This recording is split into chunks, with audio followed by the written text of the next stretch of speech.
आज मैं इस समय टहल रहा हूँ ओसीआर। ये ओसीआर विधायक निवास की बिल्डिंग है, वहाँ पर मैं टहल रहा हूँ। जनता खबर की टीम पहुँची हुई है और विषय लोगों साथियों से जो चर्चा हुआ, चर्चा इस बिंदु को लेकर के रहा कि जो अभी हाल ही में ओम प्रकाश राजभर ने भारतीय जनता पार्टी को ज्वाइन किया, तो भारतीय जनता पार्टी को क्या फ़ायदा होगा? क्या सचमुच भारतीय जनता पार्टी को वो वोट दिला देंगे या भारतीय जनता पार्टी का मतदाता ओम प्रकाश राजभर को टिकट मिलने पर ओम प्रकाश राजभर के साथ खड़ा हो जाएगा? यह एक बड़ा सवाल है।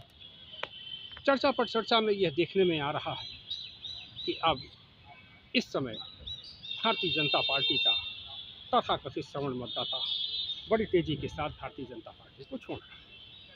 उसके पीछे तर्क ये है कि जिन सवर्णों ने भारतीय जनता पार्टी के लिए काम किया, उनके लिए अपनी कुर्बानी दिया, उनको अपेक्षित लाभ नहीं मिल रहा है, अपेक्षित न्याय नहीं मिल रहा है, उनकी अपेक्षाएं पूरी नहीं हो रही हैं। और कुछ लोगों का कहना है कि अब ये भाजपा रही ही कहाँ वो भाजपा, अब तो वो भाजपा हो गई जिसमें 90% लोग बाहर के लोग हैं, जो संघर्षों के समय नहीं रहे, जिनका भारतीय जनता पार्टी से कोई लेना देना नहीं रहा। तो उस पर चर्चा उठती है कि जैसे ब्रजेश पाठक का सवाल उठता है कि ब्रजेश पाठक हो या नरेश अग्रवाल हो या जयप्रकाश रावत हो, यह लोग कहाँ थे, किस पार्टियों में थे, और आज वह भारतीय जनता पार्टी में है। भले वह लोकसभा के सदस्य हों, राज्यसभा के सदस्य हों, उप मुख्यमंत्री बने हों, लेकिन भारतीय जनता पार्टी के मौलिक कार्यकर्ता नहीं हैं, मूल नेता नहीं हैं, संघर्षों के साथी नहीं हैं। इन सब सवालों पर लोग बात करते रहते हैं। इन परिस्थितियों में लग रहा है कि सवर्ण मतदाता कट रहा है, सवर्णों का वोट कट रहा है। और दूसरी बात यह देखने में आया है कि जैसे ओम प्रकाश राजभर का प्रकरण, तो सवर्णों में जो एक बेचैनी है भारतीय जनता पार्टी को लेकर के कि काम तो सवर्णों ने किया लेकिन लाभ दूसरे लोग उठा रहे हैं, और सवर्णों में भी जिन लोगों ने काम किया उनको लाभ न मिल करके लाभ माफिया तबका ले रहा है। इस बात की जो आपत्ति है, उस आपत्ति को देखते हुए लग रहा है कि सवर्ण समाज का वोट बैंक कमज़ोर हो रहा है। दूसरी बात यह है कि जैसे कायस्थ समुदाय, अभी उत्तर प्रदेश की राजधानी लखनऊ में एक कार्यक्रम हुआ है 2 जुलाई उद्यान भवन में। कायस्थ समाज का कार्यक्रम रहा, कायस्थ महासभा का कार्यक्रम, लोग बैठे उठे, तो उसकी भी एक बेचैनी थी कि भारतीय जनता पार्टी ने पिछले 40 वर्षों से, जब से भारतीय जनता पार्टी बनी है तब से आज तक उत्तर प्रदेश से किसी भी कायस्थ को लोकसभा का टिकट भारतीय जनता पार्टी ने नहीं दिया है। और यह बात अब आम कायस्थ भी जान गया है, इसलिए कायस्थ समाज में बेचैनी है और भारतीय जनता पार्टी को लेकर के गहरी नाराज़गी है। दूसरा, 9 तारीख को अखिल भारतीय चित्रांश महासभा की बैठक हुई निराला नगर लखनऊ में, तो वहाँ पर भी यह चर्चा रही कि भारतीय जनता पार्टी कायस्थ समाज की उपेक्षा कर रही है, उत्पीड़न कर रही है। अभी ताज़ा अन्य श्रीवास्तव प्रकरण जिसका मौत हो गई थी, अयोध्या का प्रकरण था, कुछ लोगों ने कहा हत्या की गई, किसी ने कहा ऊपर से फेंक दिया गया, तो विषय चल रहा है कि अन्य श्रीवास्तव और उसके परिजनों को न्याय नहीं मिला, ऐसा कायस्थ समाज के तमाम लोगों का कहना है, उनका रोष व्यक्त होता रहता है।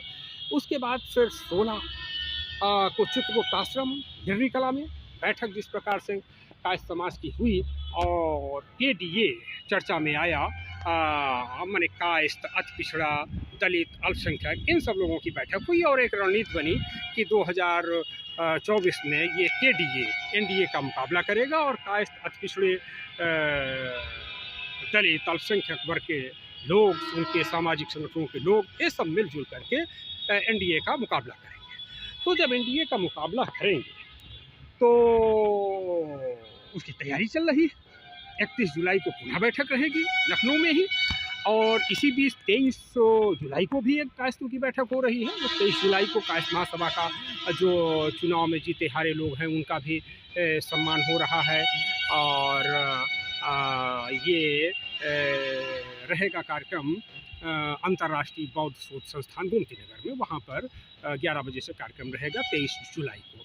तो इस प्रकार से कायस्थों में एक आक्रोश है भारतीय जनता पार्टी को लेकर के, और कायस्थ समाज उसके भाजपा के खिलाफ एक गहरी लामबंदी कर रहा है, कहीं न कहीं अपना हक हकूक अधिकार पाने के लिए। तो इस बीच जो चर्चा ओम प्रकाश राजभर की आई, तो ओम प्रकाश राजभर की चर्चा इसलिए महत्वपूर्ण हो गई कि जैसे वो चुनाव लड़ते हैं, गाजीपुर से लड़ते हैं या घोसी से लड़ते हैं लोकसभा का चुनाव, तो अब सवर्ण समाज उनका विरोध करेगा, उनके साथ नहीं रहेगा। वो उनको लग रहा कि ये तो दल बदलू व्यक्ति आ गया, और कायस्थ समाज का तो खुला खुला दिखाई दे रहा कि कायस्थ समाज अब जनता दल के साथ खड़ा हो रहा है। अब वो केवल उत्तर प्रदेश का ही नहीं बल्कि संपूर्ण देश का कायस्थ समाज किरण सिन्हा के साथ खड़ा हो रहा है, यशवंत सिन्हा के साथ खड़ा हो रहा है। और पूरे जितने भी भारत के शहरी बाहुल्य क्षेत्र हैं, शहरी लोकसभा क्षेत्र हैं, लगभग 125 से 135 लोकसभा क्षेत्र ऐसे हैं जो शहरी क्षेत्र हैं, जिनमें शहरी मतदाताओं की संख्या अधिक है। तो शहरी मतदाताओं में चूँकि कायस्थ समाज गाँव से निकल के हमेशा नौकरी करता रहा, शिक्षा लेता रहा, तो नौकरी और शिक्षा के कारण कायस्थ समाज की बस्ती भी शहरी क्षेत्रों में है। तो शहरी क्षेत्रों में होने के कारण लगभग 125 से 135 कायस्थ बाहुल्य क्षेत्र, जहाँ पर 2.5-3 लाख से लेकर के 10-12 लाख तक कायस्थों की संख्या अच्छी मानी जाती है। उत्तर प्रदेश में ही लीजिए तो लखनऊ है, कानपुर है, आगरा है, बरेली है, मुरादाबाद है, और इधर प्रयागराज में इलाहाबाद लोकसभा क्षेत्र और फूलपुर लोकसभा क्षेत्र, इसमें तो 3.5 लाख कायस्थ से भी अधिक है। फूलपुर अब कायस्थ बाहुल्य लोकसभा क्षेत्र हो चुका है, और वाराणसी लोकसभा क्षेत्र हुआ, गोरखपुर लोकसभा क्षेत्र हुआ। तो इस प्रकार से बस्ती लोकसभा क्षेत्र है, बहराइच लोकसभा क्षेत्र है, हालांकि आरक्षित क्षेत्र है, लेकिन कायस्थों की संख्या बहुत अधिक है। तो इस प्रकार से कायस्थों की संख्या अधिक है, और कायस्थ समाज भारतीय जनता पार्टी से कट चुका है, और किरण सिन्हा, यशवंत सिन्हा जी के साथ वो खड़ा हो रहा है। जिस प्रकार से अन्य जाति समूह किसी न किसी पार्टी के साथ जुड़ी हैं, उसी प्रकार से कहीं न कहीं कायस्थ समाज को भी ये लगा कि कायस्थ समाज को भी जो है भारतीय जनता पार्टी से अलग हट करके, कांग्रेस से अलग हट करके अपनी पार्टी एक को अपने किसी नेता के साथ खड़ा होना चाहिए। इसलिए वो किरण सिन्हा, यशवंत सिन्हा के साथ एक लामबंदी कर रहा और खड़ा हो रहा है। और मैं इस समय माननीय किरण सिन्हा जी के लोकसभा क्षेत्र में ही हूँ, लखनऊ लोकसभा क्षेत्र, जिसकी पहचान माननीय किरण सिन्हा जी के नाम से होती है। अब तो लोग कहने लगे हैं लखनऊ, हाँ, जैसे लखनऊ का नाम आता है तो किरण सिन्हा वाला लखनऊ लोकसभा क्षेत्र माने किरण सिन्हा की लोकसभा क्षेत्र, इस प्रकार की चर्चाएँ चल रही हैं। तो मैं लखनऊ में ही हूँ। तो ये जो ओम प्रकाश राजभर की बात, तो वो इसलिए उसमें एक बल मुझे दिखा कि जो लोग वाकिफ है उन्नाव जनपद की पूर्वा विधानसभा क्षेत्र, तो उन्नाव जनपद की पूर्वा विधानसभा क्षेत्र से एक विधायक हुए हृदय नारायण दीक्षित, तो बाद में विधानसभा अध्यक्ष भी बने, और कोई बहुत बात नहीं। 2017 में जब उत्तर प्रदेश में भारतीय जनता पार्टी की सरकार बनी, तो उसके जो विधायक बने वो हृदय नारायण दीक्षित बने।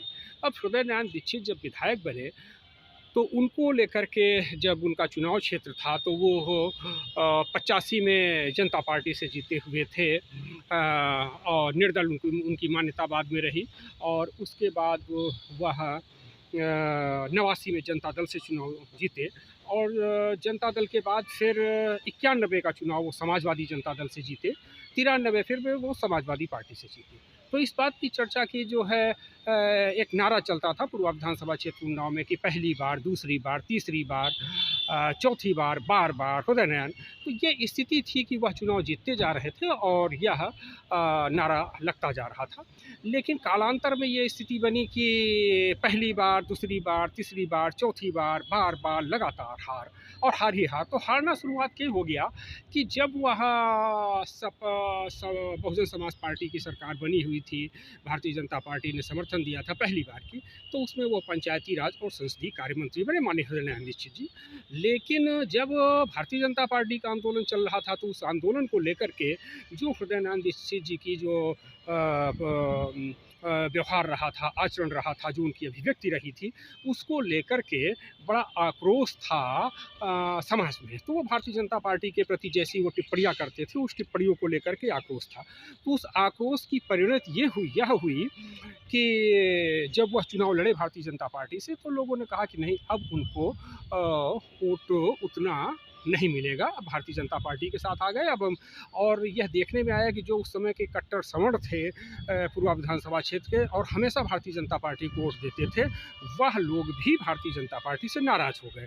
तो नाराज़गी का कारण जब पूछा गया, पता किया गया, तो उन्होंने कहा कि नहीं, ये तो जो है बड़ा ही जो है दल बदलू व्यक्ति है और यह व्यक्ति जो है वह बहुत उस तरीके से दल बदल में विश्वास करने वाले हैं और भाजपा को ऊट पटांग कहा है, अनाप शनाप की बातें कहा हुआ है, इस प्रकार से उनकी अभिव्यक्ति रही।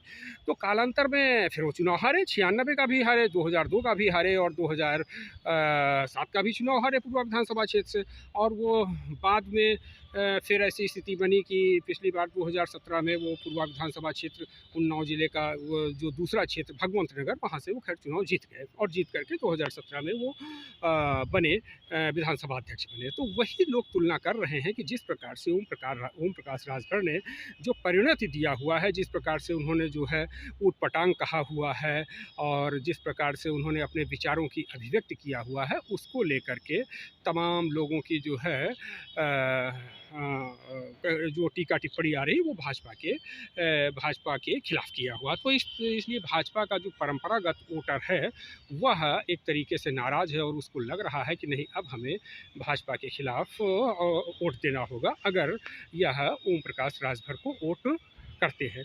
तो इस प्रकार की स्थितियां बन रही हैं। तो इस आधार पर कहा जा सकता है कि जिस प्रकार से हृदय नारायण दीक्षित की हार हुई है, उसी प्रकार से अगर भारतीय जनता पार्टी ओम प्रकाश राजभर को अपना उम्मीदवार बनाती है तो ओम प्रकाश राजभर की भी हार होना